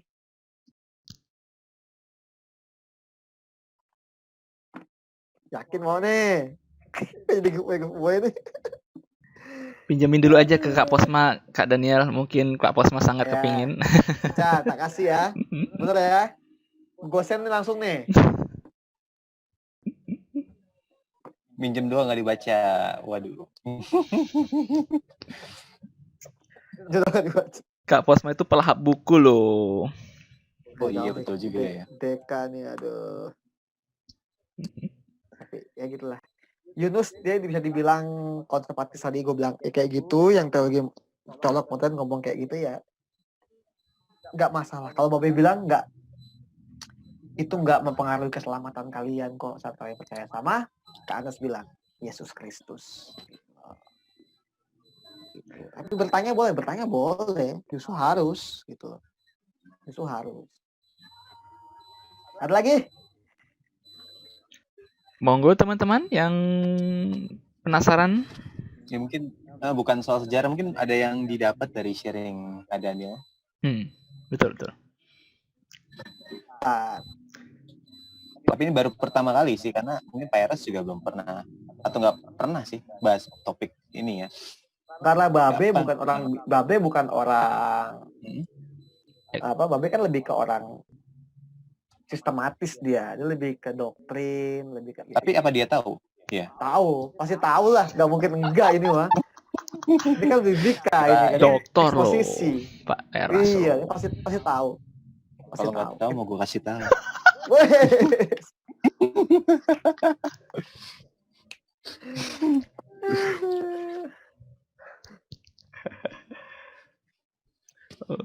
Mungkin tadi banyak sekali sebenarnya teman-teman ya, nggak hanya tentang sejarah, tapi sisi daripada etis juga tadi Kak Daniel juga sangat menggali gitu tadi ketika ada tentang kepemimpinan, ada tentang apa tadi Kak, dualisme kepribadian, terus tentang ya PPT-nya mau nggak? Boleh banget. Nah itu teman-teman bisa mungkin sharing pengalaman tentang aku punya nih pengalaman dengan pemimpin, itu boleh banget teman-teman. Kalau teman-teman dari 12 orang ini ada yang ingin di-sharingkan pengalaman terkait dengan pemimpin, yang kepribadian, dualisme kepribadian. Monggo, teman-teman. Kayak mesti gue trigger dulu nih. Gue yang Monggo, gue dapat ya. Daniel. Kalau gue pribadi ya, ini sebut David. Nanti dulu Fit. Kalau ini sih, apa namanya? Kalau gue lihat Yunus ini ya, yang pasti sih setiap pemberitaan firman Tuhan membahas tentang Yunus kita pasti dapat sesuatu yang baru sih, termasuk di sini. Kalau gue lihat tuh Yunus itu kayak diri kita sendiri sih. Kalau kayak diri kita ya bahas soal kesempurnaan ya konteksnya. Mungkin kalau Yunus kan diproyeksikan untuk merubah satu kota ya kan, merubah satu kota. Tapi mungkin dia tahu, tapi dia kayak nggak percaya mungkin ya. Jadi perjalanan selama dia ke Niniwe, dia ragu, dia nggak percaya, dia makanya bersungut-sungut gitu ya. Nah mungkin kalau gue samain kayak kita, mungkin kita sama, kita kayak Yunus juga sebenarnya. Kita diproyeksiin, kita bisa sempurna seperti dia, kita bisa sehati, sepikiran gitu. Kita tahu, kayaknya bisa lah kayak gitu. Cuman selama perjalanan kita nih, kayak suka ragu-ragu, masa sih, terus dikasih masalah, kayak nggak mungkin deh. Kalau saya dikasih masalah lagi yang, ya itu sama aja sebenarnya kayak Yunus juga kan. Ya kita tahu, kayaknya finishnya itu di situ. Cuman selama perjalanan itu ya kita ragu juga. Ini yang gue harap, yang gue dapet sih jangan sampai kita kayak Yunus yang kedua juga ya. Yunus kedua kan ya walaupun Yunus juga di endingnya nggak jelas ya. Tapi kalau kita lihat Yunus kan jadi kayak terombang-ambing gitu dan nggak percaya dan ya nggak mantep gitu lah ya. Ya jangan sampai kita kayak Yunus yang kedua juga. Walaupun gue merasa gue seperti Yunus ya kalau tadi lihat perjalanan hidupnya tadi, gitu sih. Dia kan? Enggak ya. Jadi Saya Yunus. Daniel ini penuh keraguan-raguan dalam perjalanan hidupnya nih si Daniel. Cia, butuh pegangan Dan. Butuh pegangan hidup. Nih, mungkin si David nih masih back to sejarah nih. Sikap apa yang membedakan Sodom Gomora dengan Niniwe? Sikapnya ya jelas. Sodom kan nggak berbalik kan. Allah bilang, oh iya, kalau ada 50, gue selamatin tuh. Ternyata nggak ada. 40 deh, nggak ada. 30 deh, nggak ada. 10 deh, nggak ada juga, coba. Gila. Bahkan dikirim malaikatnya malaikatnya disodomi ya. Nggak pengen disodomi gitu loh. Siapa tuh pakai sini, gue mau pakai gitu kan. Itu teks kita ngomong kayak gitu loh. Bener nggak? Ini frontal aja kan, dewasa kok. Emang ngomong gitu teks. Gila, malaikat mau dipakai, gila nih, emang udah sinting orang Sodom Gomora ini loh. Ya akhirnya ya selesai ya kan. Nah kalau kisah Yunus kan tadi beda gitu. Orang itu jahat, berdosa, tapi cukup satu aja orang, nggak perlu malaikat. Satu selama 40 hari dia khotbah udah berubah. Sikapnya jelas sangat beda. Gitu. Itu bisa khotbah. My menti, aduh mentiku ini. Gimana David? Wajah? Berarti emang maksudnya lebih parah gitu bang ya di cerita Sodom dan Gomora dibandingkan dengan situasi manusia. Wajahnya dulu dong. Hah? Wajahnya dulu dong. Apa? Wajah lu mana? Wajah gue. Wajah gue dua. Ganteng banget. Fit. Waduh, gitu kan suka sama David. Apaan? Yang ulang tahun minggu lalu. Wis. Oh iya bener. 2 minggu lalu tadi. Gimana? Jadi apa, Fit? Jadi emang maksudnya kalau dilihat dari situasi, sebenarnya ini gue ngomong ini dari apa ya? Gue menanggapi aja bahwa kadang emang kalau jatuh dalam dosa gitu merasa tidak layak gitu. Terus gue bilang tadi di Niniwe bahwa ya jangan seperti itu gitu, bahwa ada orang Niniwe juga yang lebih parah gitu. Tapi gue melihatnya Iya. agak ironis juga sih. Gue nggak tahu Sodom Gomora itu duluan apa enggak, tapi gue tahu dia duluan di dalam Iya, benar. perjanjian lama diceritakan gitu. Cuman ironis aja gitu. Kalau orang Niniwe juga sebenarnya tidak belajar dari Sodom dan Gomora gitu. Makanya gue pengen bertanya-tanya, pengen tahu aja gitu. Oh, mungkin Sodom Gomora emang lebih parah gitu. Entah parahnya tuh dalam mungkin menyiksa atau dalam tanda kutip seks gitu kan. Karena bahkan anaknya si siapa Lot aja dia sampai menawarkan anaknya gitu kepada Iya, benar, orang-orang yang benar. mau Betul, betul. mengancam malaikat gitu. Iya, Itu sih gue pengen tahu itu aja. cakep. Ya mungkin emang nggak di nanti gue coba gali juga apa sih kejahatan Sodom Gomora, tapi yang aku catat sih emang lebih ke amoralnya, mungkin ke seks kali ya. Makanya itu dari kata Sodom ini kan muncul nama sodomi gitu kan. Dan itu emang sekarang dipakai kayak gitu. Ya mungkin emang kalau Alkitab ya beberapa teolog juga ngomong kejahatan yang paling besar di Alkitab itu yang pertama percabulan, kesombongan, percabulan, dan pembunuhan. 3 ini emang yang paling berat gitu loh. 3 ini yang paling berat. Dan bahkan ini kan Tuhan Yesus Tuhan Yesus lebih menjurus lebih kerucut ya kan. Pembunuhan, lu benci udah ngebunuh.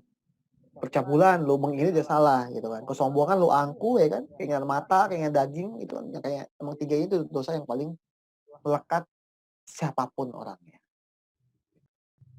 Nah makanya lewat kisah maupun Sodom maupun Niniwe, ya kita belajar gitu loh. Alkitab tuh kayak streaming ulang gitu loh. Kalau kita baca, wah dia salah di sini ya. Ya itu kehidupan kita. Wah, masa gue nggak salah di situ. Alkitab tuh kayak gitu. Streaming ulang kalau gue bilang lah, tayangan ulang gitu, kayak tayangan sepak bola ya. Kita harus beruntung kita punya kitab yang sejujur ini gitu loh. Tadi Anas sudah bilang berbagai macam kodeks gitu loh. Kodeks itu kayak gimana ya? Gue jelasin dikit kali kodeks. Jadi zaman dulu kan kalau saya pakai gulungan gitu loh. Kalau pakai gulungan sekali dia nulis salah, tipek nggak ada. Itu harus dibuang. Nah, kalau gulungan itu tuh panjangnya bisa 10 meter, bayangin. Panjangnya gue pakai apa ya biar lebih gampang ya, tisu. Ini karena pendek aja ya. Kalau pakai gulungan, digulung kayak gini ya kan? Digulung, ya kecil ya kan? Tapi lu bayangin kalau 10 meter coba. Lu bopong kayak begini loh. Gede-gede gitu loh. Nah, hingga akhirnya dibuatlah kodeks itu pakai kulit hewan, terus ditulis gitu-gitu, baru lebih hemat, di selebar-selebar.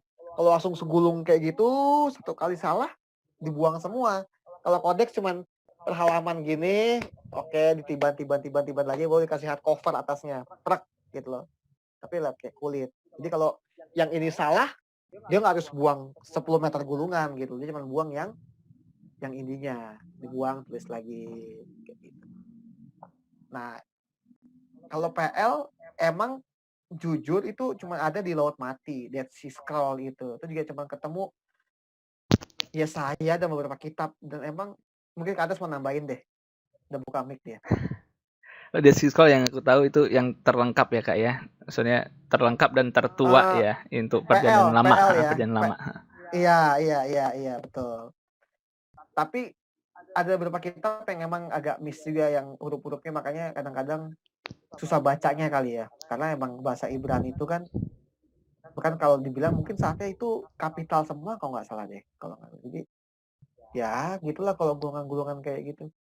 Kalau emang PB setuju kan, bilang kodeks tuh lebih banyak itu mah, ribuan itu mah, itu ribuan banget,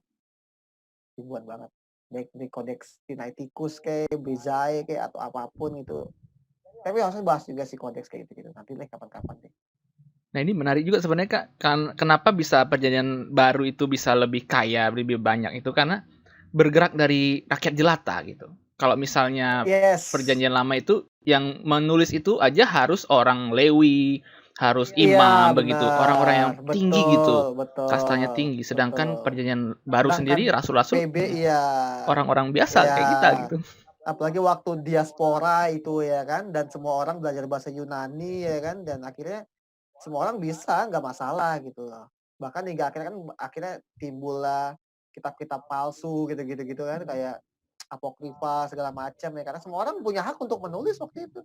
Karena satu bangsa punya satu dunia punya satu bahasa, yaitu LXX itu, Yunani itu gitu loh. Jadi bahkan jadi pansos orang kadang-kadang pakai nama palsu gitu loh. Oh, gue pakai nama Thomas gitu. Dan kitab gue laku gitu loh. Gitu. Thomas murid Tuhan Yesus, padahal belum tentu itu Thomas murid Tuhan Yesus. Gitu. Nah, untuk tadi David bilang ini ya kurang tahu apa ya, mungkin Sodom Gomora kayak gimana kejahatannya, tapi pasti sangat jahat juga. Gak mungkin Allah sampai ngomong Abraham gitu kan, tegur nih ada nggak 50, bahkan sampai 10 orang pun nggak ada yang baik di antara orang-orang Sodom Gomora, cuman Lot dan anak-anaknya. Bahkan istrinya pun terkontaminasi kan, istrinya Lot kan. Wah, banyak hartanya gitu lah. Mungkin nyaman juga kok Sodom Gomora itu kan. Kalau nggak nyaman nggak mungkin berbalik dia untuk melihat harta dan segala kenyamanannya. Sedangkan Abraham kan disuruh pilih kan, Lot lu mau yang mana, yang banyak padangnya atau yang Abraham gitu kan. Kalau baca kisahnya, Lot bilang gue pilih ini paman, ya udah. Tapi di balik keindahan itu ternyata banyak sekali kejahatan dan kebobrokan. Terus sebaliknya Abraham di balik kengerian ini ya kan, tapi disitulah ternyata akan lahirlah sebuah tanah yang dia mau tuju kok ada nyamuk. Oke teman-teman, adakah yang mau ini? Ada mau belajar sejarah lagi? Asik. Kak Posma biasanya punya banyak cerita ini, Kak Posma. Sudah lama tidak bergabung. Udah lama nggak bergabung. Gue juga lama. Aduh, nggak dengar suara dia. Kan gue telepon cuman Kak hilang raket ya udah. Gue yang raket kan. Kak, jadi raketnya sama siapa ya? Nggak ada, nggak apa-apa lah. Santai aja. Oke, Cica mungkin ada mau nambahin atau mungkin yang lain juga. Teman-teman. Siapa lagi yang ada nih? Ada William Andaro mungkin mau bercerita. Sefta. Ada yang tahu? Mau sharing Sef konspirasi tentang SILN mungkin kepemimpinan. Siapa lagi nih? Arya mungkin? Kak Rini. Kak Rini nih seorang pemimpin ini di sekolah YCAB, mungkin bisa sharing tentang kepemimpinan. Tadi disinggung juga tentang kepemimpinan. Monggo Kak Rini.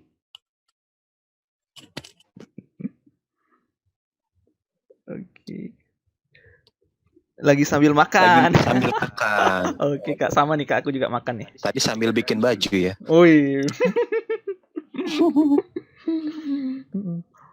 Aku jadi ingat ini Kak Daniel dan David, Daniel Kristanto. Aku jadi teringat kata-kata Pak Eras yang wah, itu sangat membekas banget sampai sekarang buat aku. Tentang Daniel tadi singgung kan tentang keraguan gitu ya. Keraguan. Terus David tadi nyinggung tentang jangan merasa tentang insecure gitu ya. Nah, tentang insecure gitu. Pak Eras pernah ngomong nih waktu di seminar gitu. Ini kayaknya satu-satunya kalimat yang paling aku ingat dari Pak Eras. Kalimat ini. Kalau kamu berdosa dan terus berdosa dan terus jatuh lagi dalam berdosa. Dia bilang ini, kalau kamu berdosa, kalau kamu jatuh lagi, selalulah lari dan bertobat, kembalilah kepada Tuhan. Jatuh lagi, enggak apa-apa, bertobat lagi. Jatuh lagi, enggak apa-apa, bertobat lagi. Sampai akhirnya kamu akan jijik sendiri dengan dosa itu. Betul. Gitu. Betul itu. Dan ini ada didukung oleh teori yang namanya konstruktivisme. Konstruktivisme bilang bahwa ego kita itu dibentuk oleh apa yang kita alami gitu, pengalaman-pengalaman yang kita alami. Dan ketika kita bertobat itu akan menjadi pengalaman yang mana kita mengakui bahwa dosa itu memang salah dan kita itu memang ingin untuk berpaling gitu. Ketika kita berdoa dengan sangat kusyuk, dengan sangat menyesal gitu dosa-dosa kita gitu, itu lama-lama ya akan mengkristal gitu. Itu akan mengkristal dan akhirnya memang akan membentuk perubahan dalam diri kita ketika kita memang pengen mengubah sesuatu gitu ya. Yang sesuatu.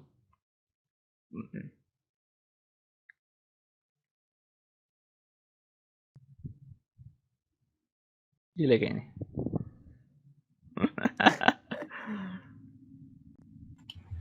betul. Ada lagi? Gue dengar suara gue. Fit, ada lagi nggak David? Aduh, David suka nanya gue nih. Asik. Belum ada.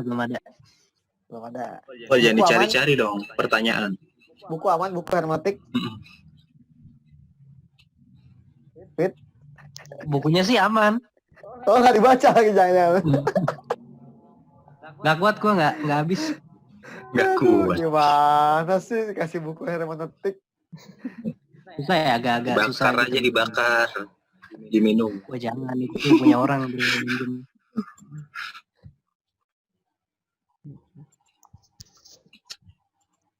Ya, ada lagi? Ini karena sejarah kali ya. Banyak yang bisa didapat. Mungkin William Andaro, coba.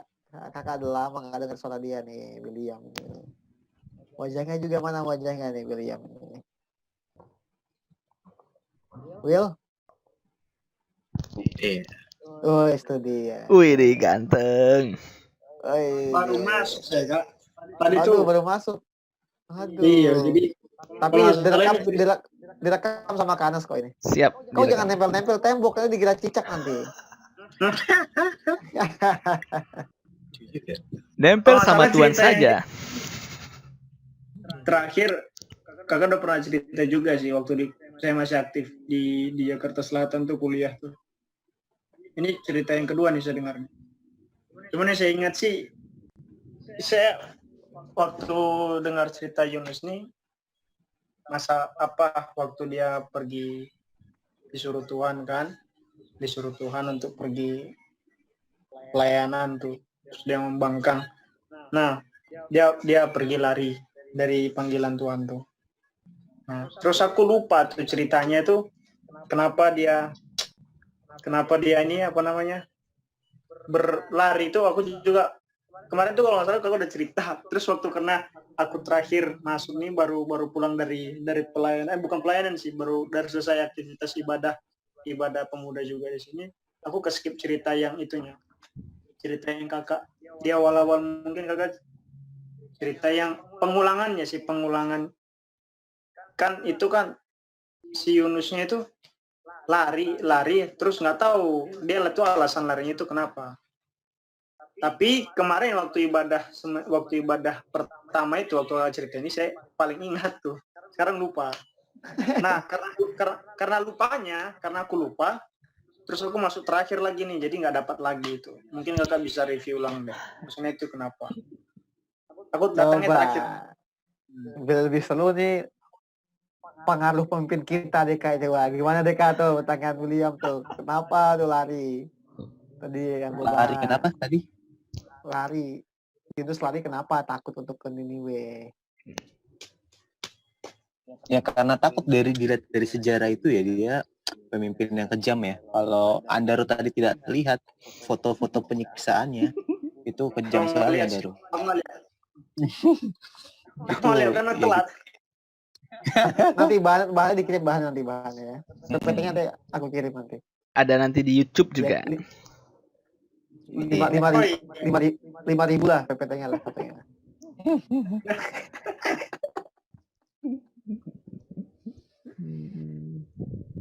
Intinya satu Yunus nggak mau ke sana karena Yunus kesel sama Allah ya. Ngapain tuh nyelamatin bangsa, udah marah kayak gitu, udah jahat kayak gitu. Ya mungkin sisi manusiawinya juga takut karena emang kejam gitu kan, terkenal kejam. Ya. Segala macam gitu. Tapi mau dikoreksi nih William, Yunus nggak lari, nggak bisa lari, dia lari nggak bisa di laut, berenang Yunus. Iya. Ya Yunus takut lah. Takut dia. Makan buah gomu-gomu dia. One Piece. Teori One Piece nih. Oh, berarti alasannya karena satu dia kesel sama ngapain sih lu Allah nyelamatin, lu kan Allahnya Abraham, Ishak dan Yakub, lu bukan Allahnya si siapa Niniwe itu, ngapain diselamatin bangsa jahat kayak gitu lu, nggak ngapain sih Pak tuh. Yang kedua juga mungkin ya sisi manusia dia takut dengan karena emang terkenal bangsa yang kejam, bangsa yang brutal terhadap orang-orang baru. Gitu. Tapi akhirnya dia pergi kan, kembali ke Niniwe, berhasil bertobat, terus Niniwe berbuat jahat lagi. Itu di Nahum itu ya, itu kisah yang berbeda. Tapi kalau kalian baca di kisah Yunus pasal 4 tuh Yunus gerutu lagi. Kayak nggak senang gitu, masih kayak nggak senang. Akhirnya Allah kasih perumpamaan kan. Kalau perumpamaan Allah kayak kasih gambaran dia numbuhin pohon buat dia kan panasan nih. Allah numbuhin pohon, dia kayak seneng, wih ada pohon enak. Tapi tiba-tiba pohonnya dimakan sama ulat gitu loh. Dia marah lagi akhirnya. Gitu. Nah itu gambaran buat Tuhan. Emang kenapa gua Allah yang menumbuhkan, kok gua Allah yang ini, kenapa emang gua gak boleh ngelamatin gitu. Allah bilang kayak gitu orang lebih. Gitu Will. Oke. Will I am. Wilayah. Cakep. Kok ganteng kali ya? Cakep. Lebih ganteng ke Anes. Jelas. Jangan tanya itu. Lebih ganteng lagi ketua kita. Akun premium soalnya. Jadi ganteng. Bagi saya mau naik sepeda ganteng kayaknya tuh ya. Oke, teman-teman. Kalau ada lagi yang mau menambahkan, kalau sudah tidak ada, kita kembalikan ke Daniel. Kita foto. Wih, jangan dulu dong. Hah? Masih ada kah? Tapi gue mau ini deh, mau cerita deh sebenarnya sih. Kalau selama pandemi ini ya, gue itu sebenarnya yang benar-benar ibadah itu cuman e-home ini sih.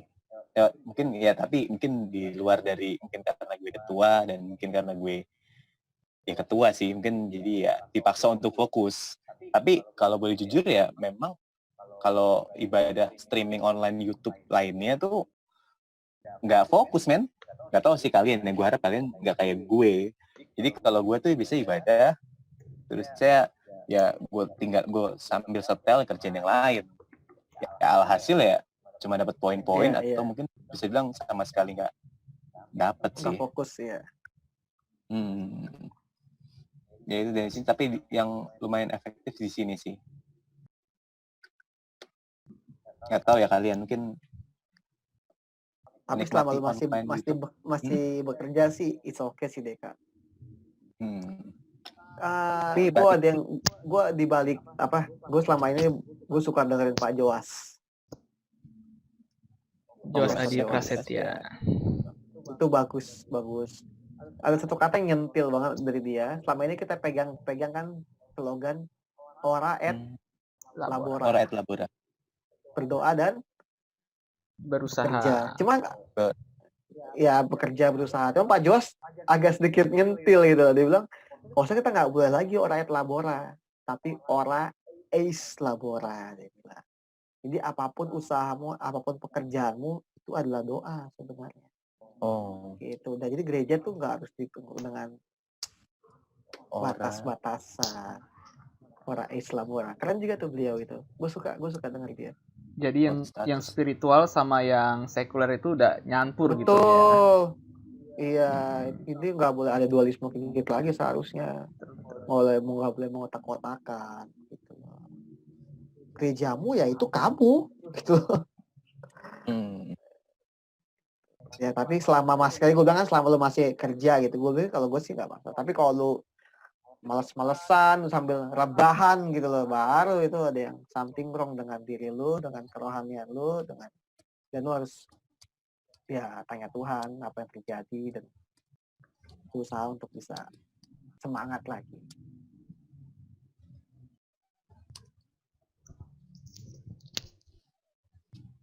Oke, ada lagi?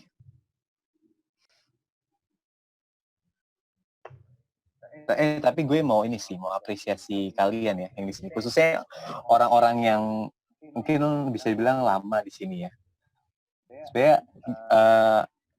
kenapa kalian lama? Menurut gue kalian tuh sebenarnya tuh bertumbuh sih.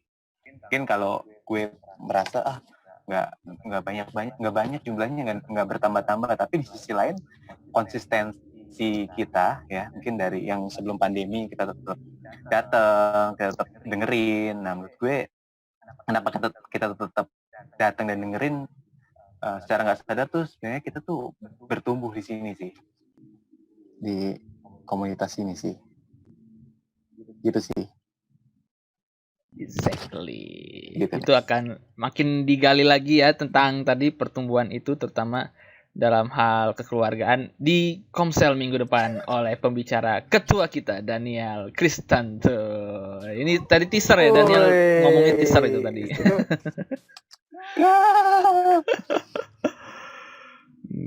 Tapi sebelum akhirin mungkin kita itu ya Nes, ya, kamu perform nih. Kok perform sekarang? Persembahan pujian. Perform. Oh iya, jadi diawali persembahan pujian, kita akhiri juga dengan persembahan pujian yang akan dibawain oleh Yohanes Pangaribuan. Oke, ini ada lagu. Tadi Kak Daniel banyak bicara tentang bagaimana kita ini jangan menyerah gitu ya ketika kita merasa berdosa.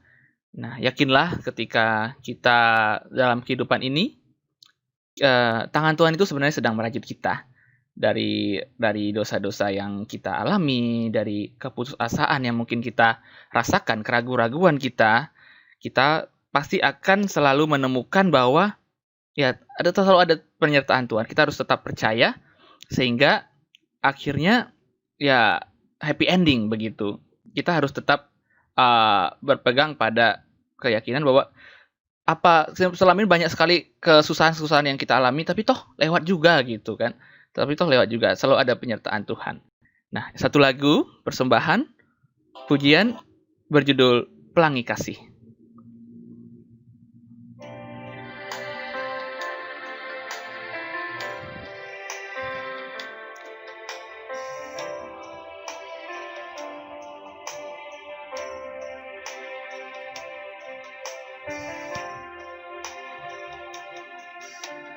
Apa yang kau alami kini mungkin tak dapat engkau mengerti.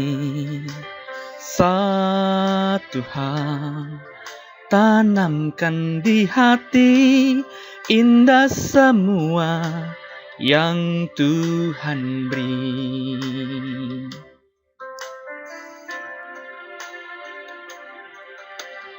Tuhanmu tak akan memberi ular beracun pada yang minta roti. Cobaan yang engkau alami tak melebihi kekuatanmu.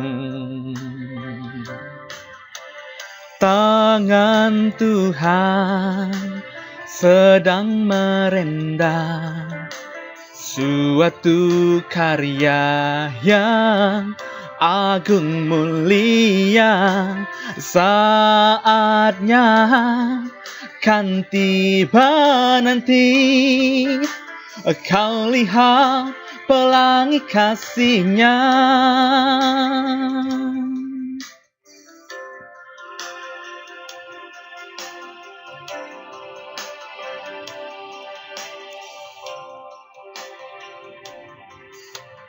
Tuhanmu tak akan memberi ular beracun pada yang minta roti. Cobaan yang engkau alami tak melebihi kekuatanmu. Tangan Tuhan sedang merendah suatu karya yang agung mulia. Saatnya kan tiba nanti. Kau lihat pelangi kasihnya, tangan Tuhan sedang merendam suatu karya yang agung mulia. Saatnya kan tiba nanti, kau lihat pelangi kasihnya.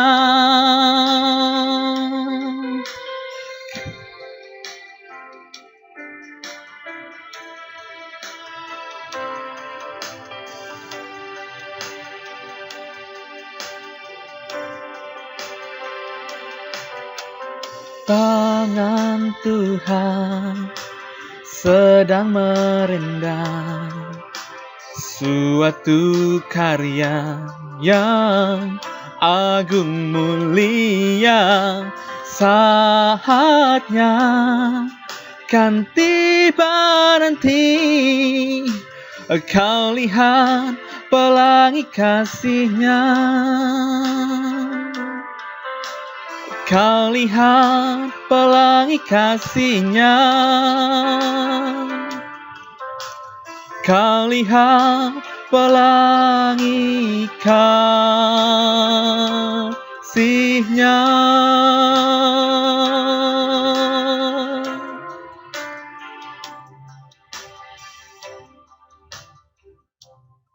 Cakep.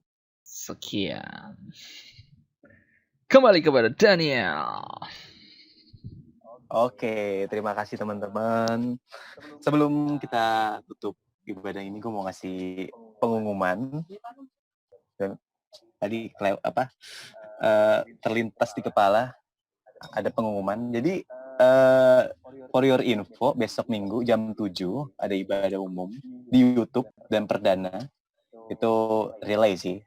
Itu akan dilayani oleh Pendeta Erastus Abdono yang sudah direkam dan sudah disiapkan dengan baik. Gue harap kita semua bisa nonton, kita siapin diri kita buat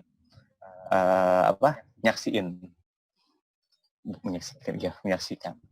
Terus minggu depan ada komsel seperti biasa. Nah gitu aja. Dan pasti tetap jaga kesehatan kalian. Itu sih paling. Gimana pun, karena gue ngerasa kita mungkin gue ngerasa suasananya udah nggak, rasa hati-hati itu udah nggak hati-hati lagi ya. Gue harap kita tetap hati-hati, tetap waspada. Ya gitu sih. Ya itu aja. Oke. Kita doa dulu atau foto dulu? Iya benar. Doa dulu dong. Kita di sini. Kita doa dulu.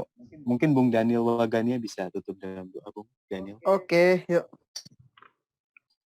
Kita doa ya. Bersyukur untuk hari ini, pimpinan bagi kami, Bapak. Terima kasih untuk pembelajaran yang kau beri. Kiranya kami mendapatkan banyak hal lewat firman-Mu hari ini. Biar kami semakin mencintai-Mu lebih dan lebih lagi. Sekalipun kami tahu kami bisa ada kata jatuh, kami kesalahan. Kami percaya kalau yang masih nanti akan berubah, bertobat dan semakin menjadi lebih baik lagi.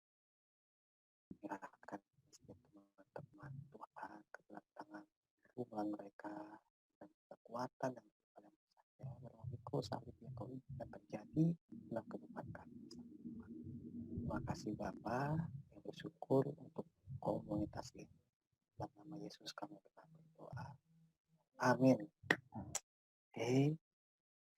Foto kita. Amin. Oke, terima kasih teman. Kita foto dulu. Yo, foto dulu. Sebelum berakhir. Yang bisa mengaktifkan kamera, silahkan Woi, diaktifkan kameranya. Ini dia ini. Kamera gue udah 2, bro.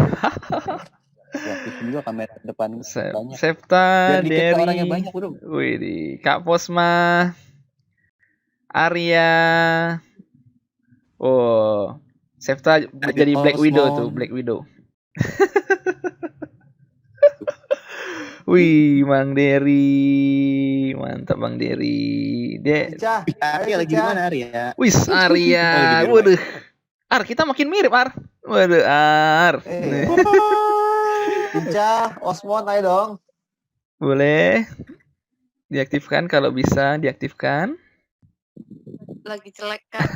Enggak, sama kok jelek Pede aja juga. yang penting. Ayo. Aku aja pede kan.